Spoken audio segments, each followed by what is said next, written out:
I'll just say it. The Boy Scouts were wrong. On my honor, I will do my best to do my duty to God and my country, to obey the Scout law. Kinda. I mean, don't get me wrong. I was a Boy Scout. I'm not dissing them. But when they say always be prepared, I think that can be taken too far. I know I have. And when you're going backpacking, I think that it should be more like be reasonably prepared. And I know that doesn't quite have the same ring to it, but in the video today, I'm going to show you what I'm talking about and maybe how you might adjust some of the items in your pack. Hooray! Hey y'all, it's Adam and this is Dad Camps, where I talk about camping and backpacking and enjoying getting outdoors for yourself and with your kids. And if you're into that too, please hit subscribe. But let's get into the video.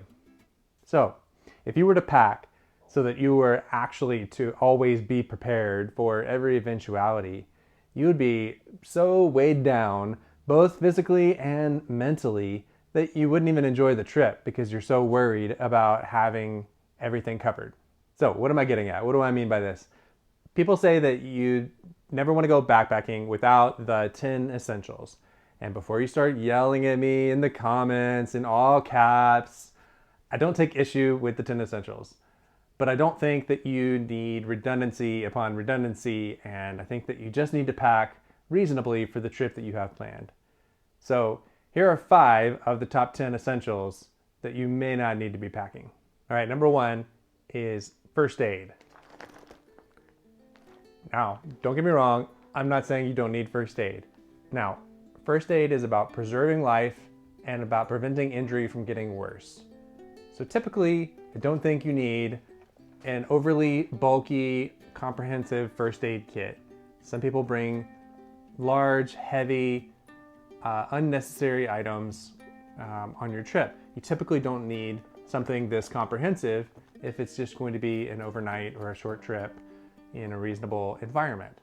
Some people just go and buy the store-bought pack, and you typically don't need something quite this extensive. They're a little bit bulky and add some extra weight and expense to your trip. And typically, you could get away with something more like this and pack in the essentials that you need in here.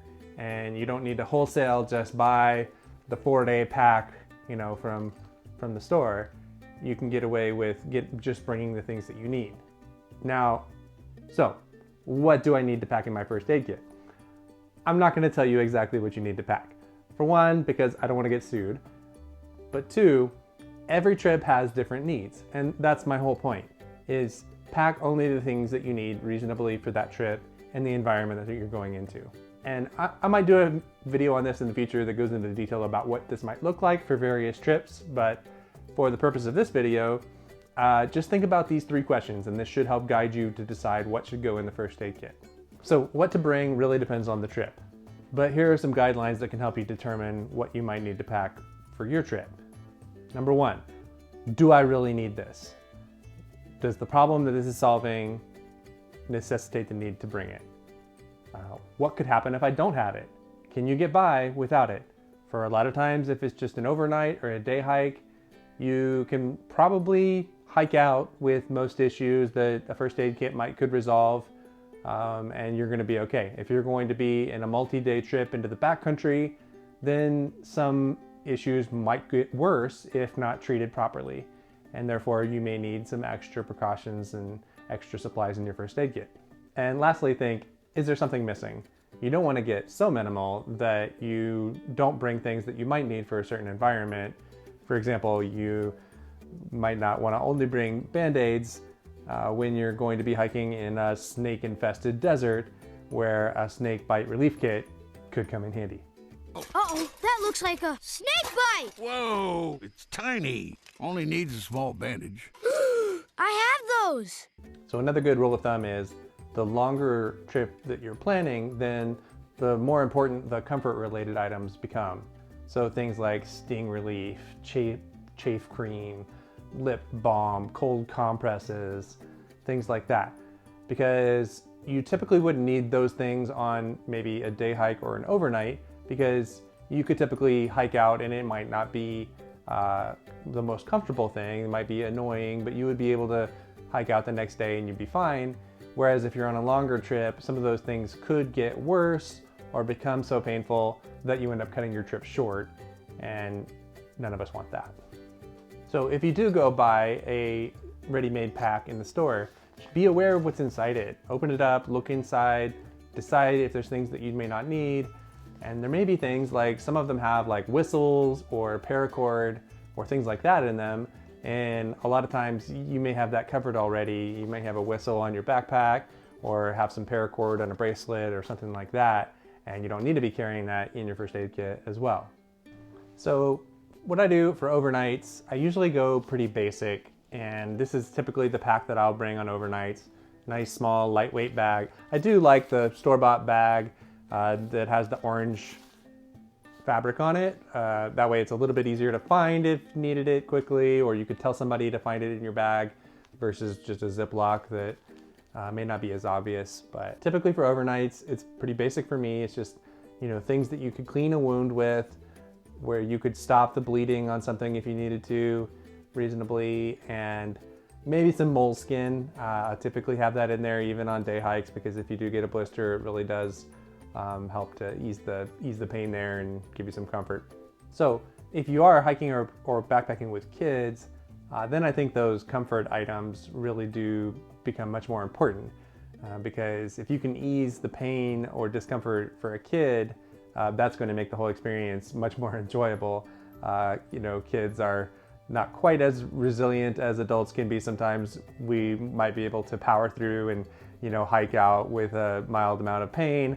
But if a kid is experiencing, especially younger kids are experiencing some kind of pain, it could make their experience much more miserable, and therefore your experience is going to be much more miserable, because they're going to want to stop and not hike and take breaks. And it's going to be a lot harder to get out if you have a kid who's not wanting to press on. One note about tape: I've seen a lot of people will bring like a whole roll of the gauze tape in there, even for short trips. And to me, that doesn't seem really necessary. Maybe one of those little minimal ones, but then that's not going to be that useful anyway if there was an actual injury. I always do have a little bit of duct tape wrapped around a bottle in my bag. So you could always, in a pinch, tape something onto your leg if need be on a shorter trip. Again, the comfort factor comes in on longer trips where you might need to be changing the bandage multiple times. Then you probably want to have a little bit of gauze tape with you. Okay, so last item on the first aid topic. This is not necessarily something that you would consider part of your first aid kit, but it could inform what you pack, and that is a satellite communication device. Definitely highly recommend bringing one of these. I use the Garmin inReach Mini, and there's an affiliate link below if you want to check it out. But this allows you to not only text or communicate with friends and family, but you could also reach emergency services through an SOS feature if there was an injury that was preventing you from packing out. Then rescue is always available if you have one of these. All right, number 2 top essential that you may not need to be packing is a knife. Now, I definitely still recommend bringing a knife, but depending on the trip, I don't think that you need to bring one of those utility knives that has a ton of features to it. Every day I carry this Leatherman Skeletool, put a link below, which I love carrying in my everyday life, but it is fairly heavy and bulky, and so I've only rarely brought it. I don't know if I've ever brought it. I don't think I've ever brought it on a backpacking trip, because there's tools on here that I wouldn't typically need in the backcountry, like a Phillips head screwdriver, 2 Phillips head screwdrivers, two flathead screwdrivers, a very large pliers, wire cutters. I don't need any of that in the backcountry. So my typical MO for backpacking is I'll leave this at home, and I will bring a single pocket knife, like one of these Gerber knives, or this one here is actually my favorite, this little pink one here. I like the pink because it's easy to see, sometimes they fall off your pack or off your belt, or they're in your pack or something, and it's just so much easier to see the bright color. This one is nice and lightweight, and I'll put a link to this one below as well. Also, you don't need to have a giant commando knife to get into the backcountry. This coat that fits you like a glove. Some guys think, oh, I need to be prepared to skin a bear or whatever it is. Why would you be carrying a knife like this? Hunting. Don't be a wise guy. What do you hunt with a knife? Maybe. But you don't need one of those large fixed handle knives that you slap on your belt. Something like this is certainly more than enough of what you would need for most trips. I would recommend getting a knife that has a half serrated edge on it there. That has come in handy occasionally at times if you need to cut some nylon cord or something like that. That's definitely been beneficial. All right, third item that you may not need to be packing: fire.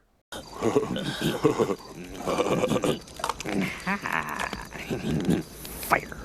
So what I mean by this is you don't need backups of backups of backups. You need maybe one good backup to be able to start a fire.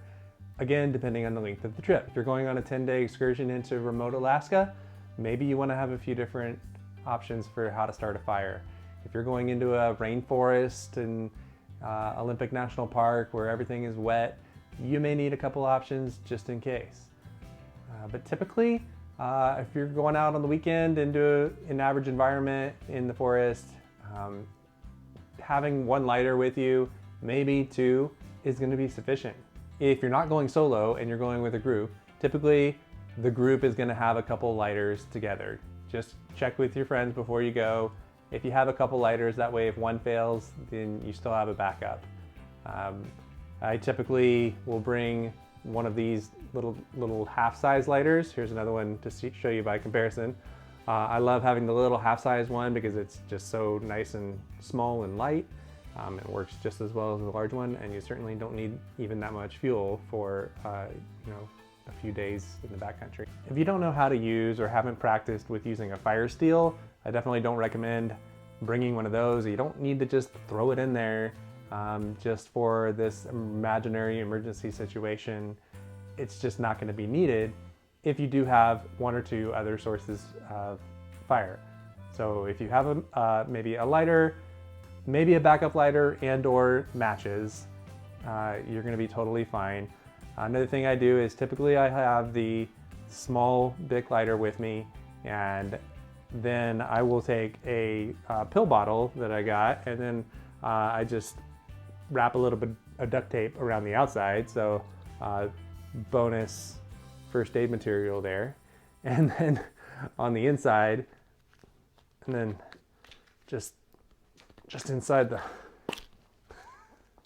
inside I put a few matches with some sandpaper inside there. So that's typically my backup, and I bring the one lighter and I'm good to go. All right, the fourth essential that you may not need to be bringing is sun protection. And I definitely support bringing sun protection, especially depending on the environment that you're going into. But the thing that I don't really bring anymore is sunscreen. Now there's pros and cons that we could debate about wearing sunscreen. Some of the cons being that it's sticky and slimy and it's stinky, especially after multiple days of being on the trail and lathering up with this stuff.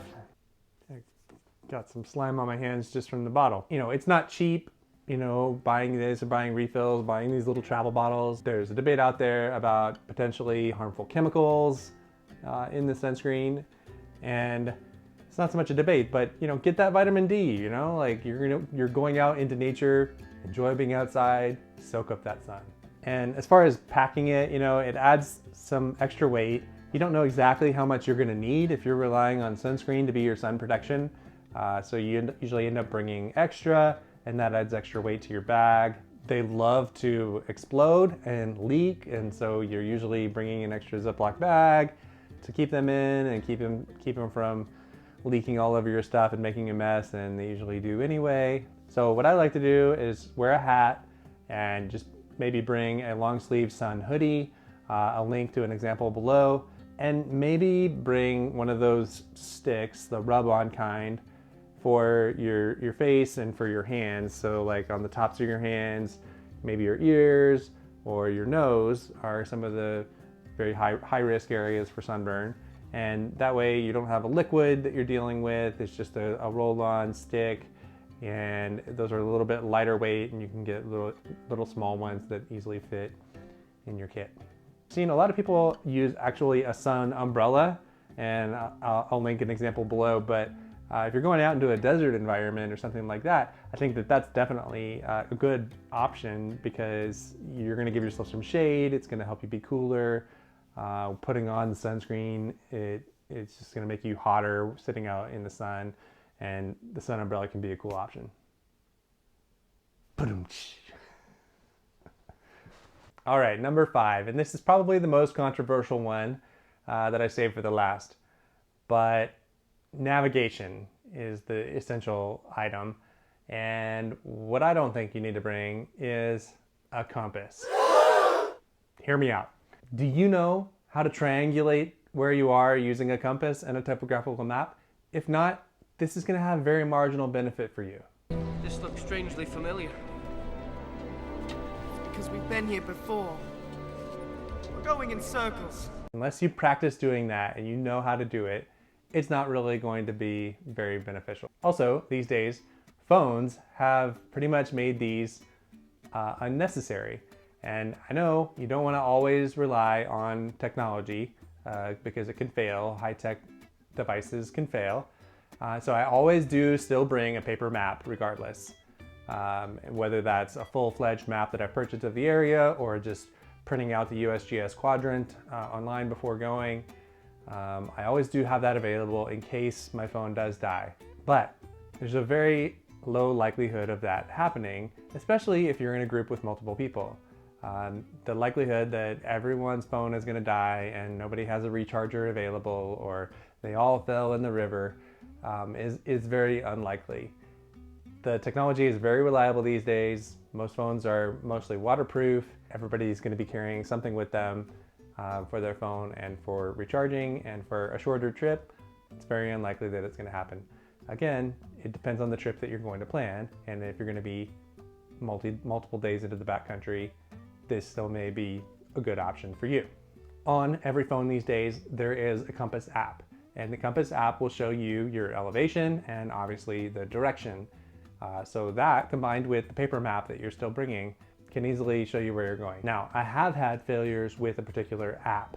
I was using OnX in the backcountry one time, and I love the app OnX, but me and a buddy were both using that app to track where we were going, and there was a bug that happened in the app. And I'll do a video more on this later, but both of our phones ended up having the same bug, and we lost the trail of where we were on the map. So it ended up being very disorienting on where we were, but still had our compass app available on our phones, and I did have a paper map that we were able to use. So while not ideal, we were still able to figure out where to go and how to get out.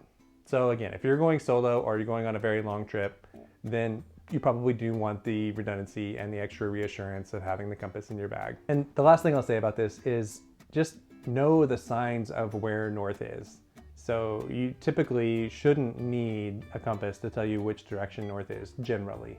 And if you're in a situation where you're relying on the compass, something has obviously gone wrong and you're off trail, and you kind of just need to know the general direction of where to head.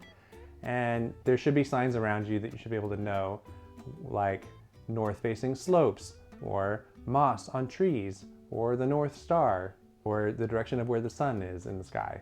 If you know those things, then you're easily going to be able to know which direction generally is north and is going to help you head the right direction, whether you have one of these with you or not.